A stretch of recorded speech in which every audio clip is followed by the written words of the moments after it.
నమస్తే, నేను మీ సదస్వప్నం. ఈరోజు మనం మాట్లాడుకోబోతున్నటువంటి అంశం ఛందస్సు. ఆల్రెడీ ఛందస్సు సంబంధించినటువంటి కొంత సమాచారాన్ని 2 వీడియోల్లో చేయడం జరిగింది. అది మీరు చూడాలంటే ఒకసారి చూడండి. ఇప్పుడు ఇక ఛందస్సులోని ముఖ్యమైన అంశానికి వచ్చాం, ముఖ్యమైన ఘట్టానికి వచ్చాం. ఏంటి అది అంటే, ఛందస్సులో 2 గుర్తులను మనం గత వీడియోలో చెప్పుకున్నాం. ఒకటి లఘువు, ఒకటి గురువు. లఘువు, ఒకటి గురువు. ఈ 2 గుర్తుల గురించి మనం ఇంతకు ముందుకు వీడియోలో తెలుసుకోవడం జరిగింది. మరి వేటిని లఘువుగా నిర్ధారించాలి అంటే, ఏ అక్షరాలు లఘువు అని చెప్తాము, ఎటువంటి అక్షరాలు గురువు అని చెప్తాము అనే విషయాన్ని ఈ వీడియోలో సంక్షిప్తంగా తెలుసుకోవడం జరుగుతుంది. కాబట్టి ఈ వీడియోని పూర్తిగా చూడండి. ఎందుకంటే మీకు ఛందస్సు అంతా రావాలంటే, ఛందస్సు పూర్తిగా అర్థం కావాలంటే మెయిన్ పిల్లర్ ఈ వీడియోనే. కాబట్టి లఘువేంటి, గురువేంటి అని తెలియాలంటే మరి వీడియోలోకి వెళ్ళిపోదాం. చూడండి, లఘువు.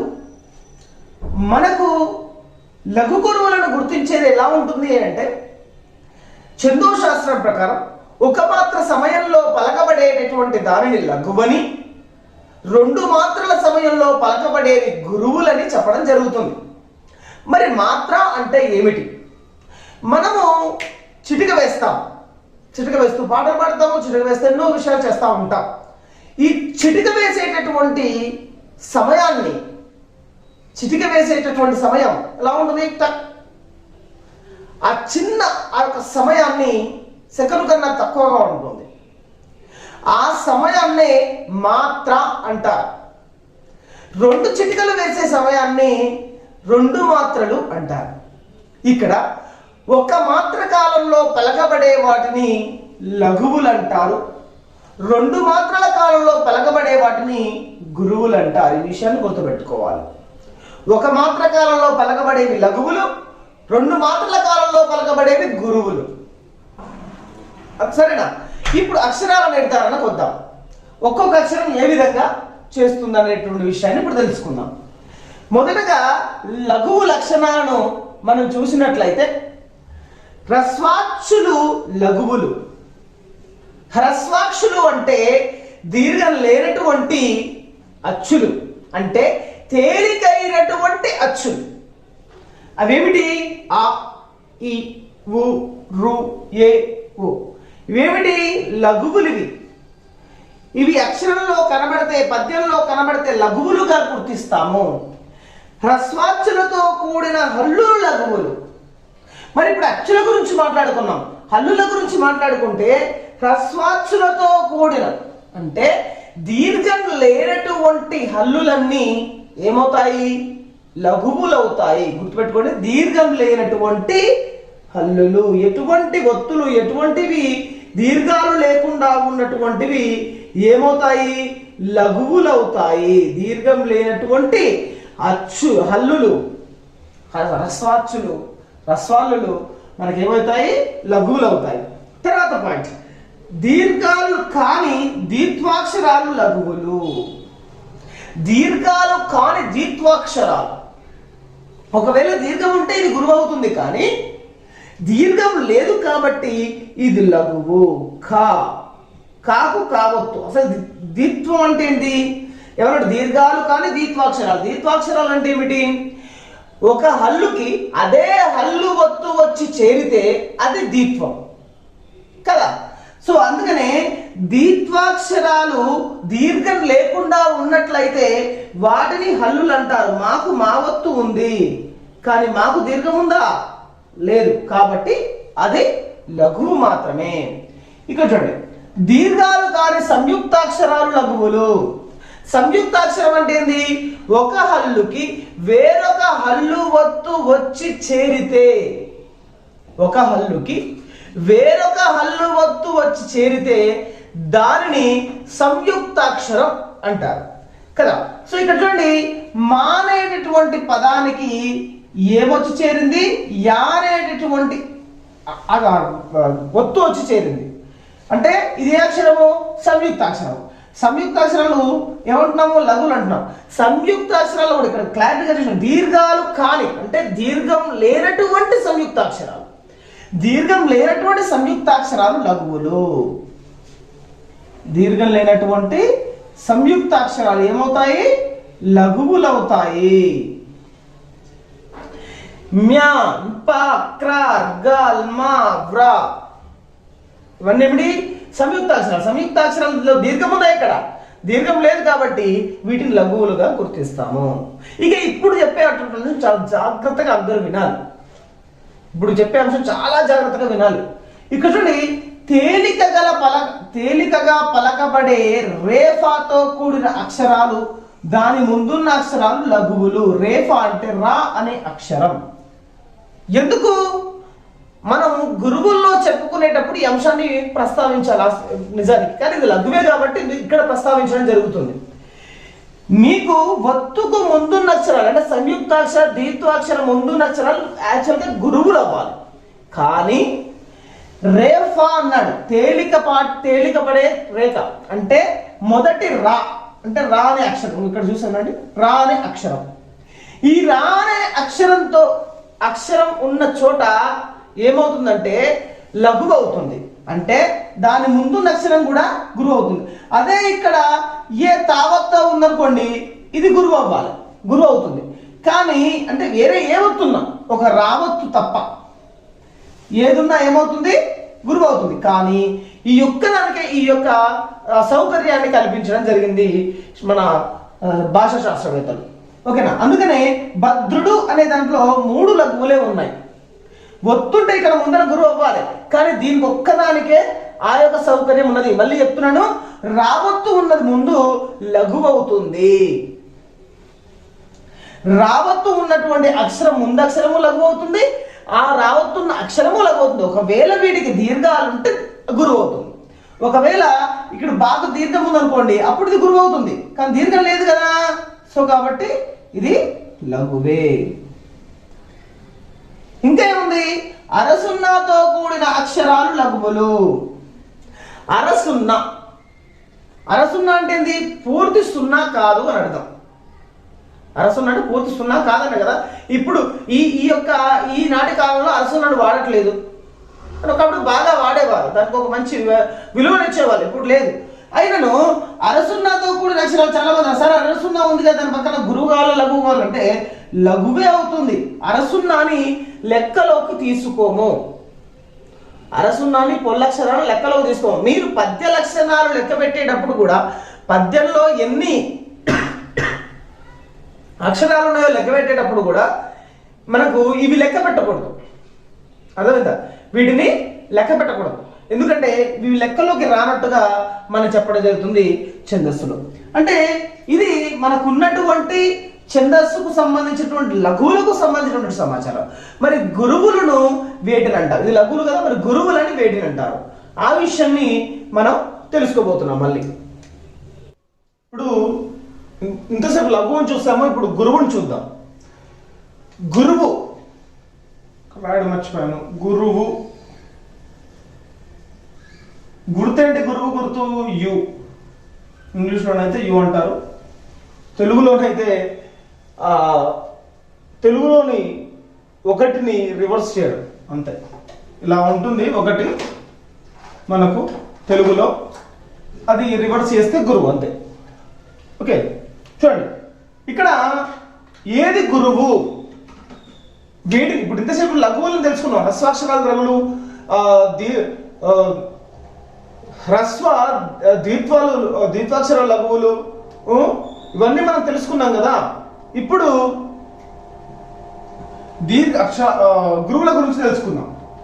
దీర్ఘాక్షులు గురువులు ఏంటి? దీర్ఘాక్షులు గురువులు.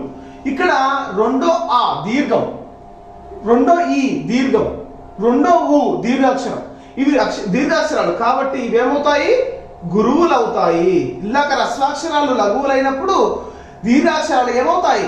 గురువులు అవుతాయి. ఇక ఆ తర్వాత దీర్ఘాక్షులతో కూడిన హల్లులు గురువులు. ఇలాక హ్రస్వాక్షరాలతో కూడిన హల్లులు లఘువులు. ఇక్కడ దీర్ఘాక్షరాలు ఉన్నట్లయితే ఏమవుతాయి? అవి గురువులు అవుతాయి. కాకు దీర్ఘం ఉంది కాబట్టి గురువు, రీకు గుడి దీర్ఘం ఉంది కాబట్టి గురువు, అవునా? జాకు దీర్ఘం ఉంది ఇక్కడ, నేకు దీర్ఘం ఉంది ఇక్కడ కాబట్టి ఇవి గురువులయ్యాయి. ఇక దీర్ఘాక్షులైన దీత్వాక్షరాలు గురువులు. మనం ఇంత ముందుకు ఏం చెప్పుకున్నాం? హ్రస్వాక్షరాలైన దీత్వాక్షరాలు లఘువులు అని చెప్పుకున్నాం. ఇప్పుడే చెప్పుకున్నాము దీర్ఘాక్షరాలు ఉన్నటువంటి దీత్వాక్షరాలు లఘువులుగా గురువులుగా చెప్పుకున్నాం. కాకు దీర్ఘం ఉంది, అదే విధంగా కావత్తుంది. ఒకవేళ దీర్ఘం లేదనుకోండి ఇక్కడ లఘు అవుతుంది, గుర్తించాలి. దీర్ఘం లేకపోతే లఘు అవుతుంది, కానీ దీర్ఘం ఉంది కాబట్టి గురువు. తర్వాత దీత్వాక్షరాలకు ముందున్న అక్షరాలు గురువులు. ఇది ఖచ్చితంగా అందరూ చాలా జాగ్రత్తగా వినాలి. ఇక్కడ దీత్వాక్షరాల పక్కన అంటే దీత్వాక్షరానికి ముందున్న అక్షరం ఏమవుతుంది? నిజానికి ఆ అనేది లఘువు, కానీ దాని ముందల దీత్వాక్షరం ఉండడం వల్ల ఇది గురువు అయ్యింది. అమ్మ అన్నాం, అమ్మలో ఆ అనేది హ్రస్వాక్షరం, నిజానికి అది లఘువు, కానీ దాని పక్కన ఏముంది? దీత్వాక్షరం ఉంది. దీర్ఘాక్షరానికి దీర్ఘం ఉంటే ఇది గురువు అవుతుంది. ఇక్కడ చెప్తాను, ఓకేనా? సో ఇక్కడ గురువు అయ్యింది. ధర్మ, ఇక్కడ దీర్ఘం లేదు అయినా కానీ లఘువే, కానీ ఇక్కడ మనకు రాక మావత్తుంది అంటే సంయుక్తాక్షరం. ఇది సంయుక్తాక్షరం అండి, ఇది దీత్వాక్షరం కాదు, సంయుక్తాక్షరం. ఇది ఒకటిసారి కొట్టేద్దాం. ఇక నాన్న అన్నాము, ఇక్కడ నా అనేది దీర్ఘం ఉంది. ఇక్కడ ఒకవేళ ఒత్తు లేకపోయినా ఇది గురువే, కానీ ఒత్తు ఉన్న సందర్భాన్ని బట్టి కూడా రెండు సందర్భాల్లో గురువు అయింది, అవునా? సో కాబట్టి ఏంటి? దీత్వాక్షరాల ముందున్న అక్షరాలు గురువులు. ఇక సంయుక్తాక్షరాల ముందున్న అక్షరాలు కూడా గురువులే. కన్యా, సంయుక్తాక్షరం అంటే ఇంతకుముందు కూడా చెప్పుకున్నాం. ఏంటి? ఒక హల్లుకి వేరొక హల్లు ఒత్తు వచ్చి చేరితే అది సంయుక్తాక్షరం. ఇక్కడ కన్యా, నాకు యావత్తు వచ్చింది అంటే ఇది సంయుక్తాక్షరం. సంయుక్తాక్షరం ముందున్న అక్షరం ఏమైంది? గురువు అయింది, అవునా? ఇక్కడ రమ్య అన్నాం, యావత్తు ఇక్కడ వచ్చింది అంటే సంయుక్తాక్షరం. సంయుక్తాక్షరం ముందున్న అక్షరము గురువు. డౌట్ రావచ్చు మీకు, సరే ఇక్కడ రాకు దీర్ఘం ఉంటే అనొచ్చు. రాకు దీర్ఘం ఉన్నా మనం ఇందాక చెప్పుకున్నట్లుగా గురువే అవుతుంది, ఎందుకంటే సంయుక్తాక్షరం ఉంది కాబట్టి పక్కన. అదేవిధంగా ఒకవేళ దీనికి దీర్ఘం ఉందనుకోండి, అప్పుడు ఇది గురువు అవుతుంది అంతే, అనా? ఇది గురువు అవుతుంది, కానీ అలా లేదు కాబట్టి ఈ హ్రస్వాక్షరమే కాబట్టి ఇది లఘు అయ్యింది. ఇక్కడ కూడా గురువు కల్వా అన్నాము, లాకు వావొత్తుంది అంటే సంయుక్తాక్షరం. సంయుక్తాక్షరం ముందున్న అక్షరం ఏం కావాలి? గురువు అవ్వాలి. ఇక నెక్స్ట్ పాయింట్ పోతాం. సున్నాతో కూడిన అక్షరాలు గురువులు. సున్నాతో కూడిన అంటే సున్నాతో కలుపుకొని, సున్నాను లెక్కించాం కదా మనం మ్యాథ్స్ లో కూడా తెలుస్తా ఉన్నాం, గణిత శాస్త్రంలో మ్యాథమెటిక్స్ లో కూడా ఏమంటాం? సున్నాను లెక్కలోకి తీసుకో, దాని పక్కనో దాని వెనకనో దాని పక్కన ఏదైనా ఉంటేనే, దాని ముందు ఏదైనా ఉంటే సున్నాకు విలువ, అవునా? సో ఇక్కడ కూడా సున్నాకు ముందున్న అక్షరం గురువు అవుతుంది, దీని లెక్కలోకి తీసుకోవాలి సున్నాని. చందం అన్నాము, చా పక్కన సున్నా ఉంది కాబట్టి ఇది గురువు అయింది, దా పక్కన సున్నా ఉంది కాబట్టి ఇది గురువు అయింది. రంభ అన్నాము, రా పక్కన సున్నా ఉంది కాబట్టి ఇది గురువు అయింది. మరి దీనికి ఏం లేదు కదా, దీర్ఘము లేదు, దీని పక్కన దీర్ఘాక్షరం సంయుక్తాక్షరం కూడా లేదు కాబట్టి ఇది లఘు అయ్యింది. రణం అన్నాము, రణం నాకు సున్నా ఉంది కాబట్టి ఇక్కడ క్షమించాలి, ఇది లఘువు, నాకు సున్నా ఉంది కాబట్టి ఇది గురువు. మండు అనుంది, మండులో మాకు సున్నా ఉంది కాబట్టి ఇది గురువు అవుతుంది, ఇది లఘు అవుతుంది. ఇక నెక్స్ట్ విసర్గతో కూడిన అక్షరాలు గురువులు. మనకు విసర్గ పదాలు చాలా తక్కువగా ఉంటాయి, పద్యాలలో కూడా చాలా తక్కువగా ఉంటాయి విసర్గ పదాలు, అయినప్పటికీ నువ్వు ఒకసారి తెలుసుకోవాలి మనం ఎంతైనా. సో కాబట్టి కమ్ అనేది గురువు అయింది. నమ్, మమ్, చం అంటే ఇక్కడ ఏమవుతుంది? మనకు గురువులు అవుతాయి విసర్గతో కూడిన అక్షరాలు. అంటే విసర్గకు ముందున్న అక్షరం ఏదైతే ఉందో అది గురువు అవుతుంది. ఇక చివరిగా మనం చూద్దాం, పొల్లు హల్లుతో కూడిన అక్షరాలు గురువులు. పొల్లు హల్లు, పొల్లు హల్లు అంటే ఏంది? ఇలా అంటే ఇక్కడ సింపుల్ గా పొల్లు హల్లు అంటే ఏమని చెప్పొచ్చు అంటే అచ్చుతో కలవనటువంటి హల్లు. అచ్చుతో కలవనప్పుడు ఇలా ఉంటుంది. దీని అందుకనే పొల్లు హల్లు అంటాం. అదే ఆ అనే అచ్చుతో కలిసింది అనుకోండి, అది నాగా మారిపోతుంది. అంటే అచ్చుతో కూడినటువంటి దాన్ని పొల్లక్షరం అంటాం. కాబట్టి నన్ అనేది గురువు అవుతుంది. ఈ మళ్ళీ పొల్లక్షరానికి ఎటువంటి లఘువు కానీ గురువు కానీ గుర్తించం. ఎందుకు గుర్తించం అంటే దాన్ని లెక్కలోకి తీసుకోము. సున్నాను ఏ విధంగా అయితే లెక్కలోకి తీసుకుంటలేమో దీన్ని కూడా లెక్కలోకి తీసుకోము. అక్షరాలు గుర్తించేటప్పుడు కూడా, అక్షరాలు లెక్కించేటప్పుడు కూడా ఈ రెండింటిని మనం లెక్కించాం. సున్నాని పొల్లును లెక్కించాం. అర్థమవుతుందా? సో ఇక్కడ ఎందరిన్ అన్నప్పుడు ఇక్కడ సున్నా ఉంది కాబట్టి ఇది గురువు అయింది. ఇది లఘువే, దీర్ఘం లేదు కాబట్టి. ఇక్కడ రిన్ అని ఉంది అంటే ఇన్ అనేటటువంటిది రీలో కలిసిపోయి ఇది గురువుగా మారుతుంది. సో ఇక్కడ లఘు కలు మున్ అని ఉంది. కా అనేది హ్రస్వాక్షరం, లు అనేది హ్రస్వాక్షరం. ఇక్కడ ము అనేది కూడా హ్రస్వాక్షరమే, కానీ దాని ముందు పొల్లక్షరం ఉండడం వల్ల ఇది గురువు అయ్యింది. వాక్ అన్నాం. వాక్ లో ఇక్కడ ఒకే అక్షరం ఉంది, వా దీర్ఘమే అయినను పొల్లక్షరం ఉంది కాబట్టి అట్లా కూడా గురువుగానే పరిగణించడం జరుగుతుంది. ఇది అంటే ఇది మనకు పూర్తిగా ఛందస్సుకు సంబంధించిన లఘు గురువులకు సంబంధించినటువంటి సమాచారం అన్నమాట. లఘు అంటే ఏంటిది, గురువు అంటే ఏంటిది అని తెలుసుకుంటే వ్యాకరణంలో ముందరికి వెళ్ళడానికి, ఛందస్సులో ముందరికి వెళ్ళడానికి అవకాశం ఉంటుంది. కాబట్టి మరి ఇంతవరకు మీరు జాగ్రత్తగా నోట్ చేసుకొని వీటిని మనం అనుసరించవలసిన అవసరం ఉందన్నమాట. ఏది లఘువులు ఏవి గురువులు తెలిస్తే మనకు పద్య లక్షణాల గురువు తెలుసుకున్నప్పుడు మనం ఈ సులభంగా అది ఏ పద్యము అని గుర్తించడానికి ఆస్కారం ఉంటుంది. అవునా? సో కాబట్టి ఈ వీడియోను క్లియర్గా మీరు చూసారని భావిస్తున్నాను. ఇక మిగతా వీడియోలో మనము పద్య లక్షణాలను తెలుసుకుందాం.